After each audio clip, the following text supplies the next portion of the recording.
அமைதிக்கு தீர்வு என்னவென்றால் நபிகள் நாயகம் ஸல்லல்லாஹு அலைஹி வஸல்லம் அவர்கள் எந்த முறையிலே உலக அமைதிக்கு தீர்வு கண்டார்களோ அந்த முறைதான் உலக அமைதிக்கு சரியான தீர்வு. நபிகள் நாயகம் காட்டிய தீர்வு என்ன? ஒரு அற்புதமான ஒரு சித்தாந்தத்தை உலகத்துல வைக்கிறாங்க. நபிகள் நாயகம் என்ன வைக்கிறாங்க? இந்த பிரச்சனை எல்லாம் ஏற்படுறதுக்கு என்ன காரணம்? மனிதன் என்று பிறந்த அத்தனை பேரிடத்திலேயுமே ஒரு நோய் இருக்கிறது. என்ன நோய்? தன்னை எந்த வகையிலாவது உயர்ந்தவனாக காட்டிக் கொள்கிற நோய், அடுத்தவர்களை மட்டமாக தாழ்த்துகிற நோய். இந்த நோய் இல்லாத மனிதர்களே இன்னைக்கு இல்ல. எந்த அளவுக்கு இன்னைக்கு பாக்குறோம், நம்ம எல்லாம் தமிழ் பேசுறோமே அதனால நம்ம சிறந்த ஆளுங்க. இது ஒரு நல்ல சித்தாந்தமா? இது ஒரு நோயா? இன்னும் சில பேர் இருக்கிறாங்க, நாமெல்லாம் யார் தெரியுமா? நாமெல்லாம் வந்து இந்தியா, நாமெல்லாம் பாகிஸ்தான், நாமெல்லாம் அமெரிக்கா. இப்ப அமெரிக்காவுல நம்ம பிறந்தா நம்ம சிறந்தாளா? இந்தியாவுல பிறந்தா நம்ம சிறந்தாளா? தமிழ் மொழி பேசுறா நம்ம சிறந்தாளா? இதே மாதிரி ஒவ்வொருத்தரும் என்ன பண்றாங்க, அதுக்குள்ள என்ன பண்றான், அதுக்குள்ள பல குழுக்களாக நாங்கெல்லாம் இந்த சாதியாக்கும், நாங்க அந்த குலத்துல பிறந்தமாக்கும், நாங்க இந்த குலத்துல பிறந்தமாக்கும் சொல்லி அவன் ஒரு குரூப்பை சேர்த்து கொண்டு தன்னை உயர்ந்தவனாக நினைக்கிறான், அடுத்தவனை இழிவு செய்கிறான். அப்ப இந்த இதுக்கு சரியான தீர்வு என்ன தெரியுமா?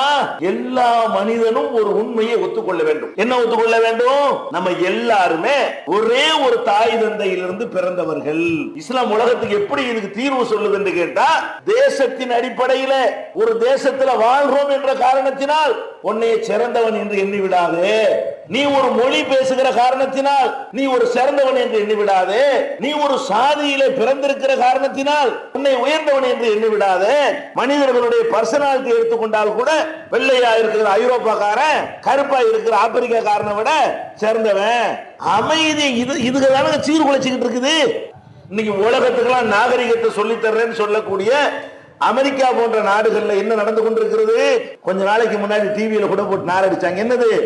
ஒரு கருப்பு நிறக்காரன் என்பதற்காக வேண்டி போலீசார் வந்து எப்படியெல்லாம் வெள்ளக்கார போலீசார் சேர்ந்து கொண்டு அவனை நாயை விட்டு கடிக்க விட்டார்கள், சித்திரவதை செய்தார்கள் என்பதையெல்லாம் ஒருத்த மறைஞ்சிருந்து வீடியோவில் படம் எடுத்து அதை டிவியில போட்டு ஒரு அளவுக்கு தோல் தான் வெள்ளையா இருக்கே தவிர இவன் உள்ளத்துல கருப்பனா இருக்கான். யாரு?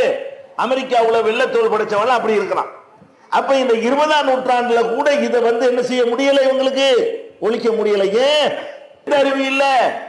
நீயும் நானும் மனுஷன் விளங்குற இந்த சின்ன அறிவு இல்ல. அப்ப அமைதி ஏற்படுவதற்கு என்ன வரணும்?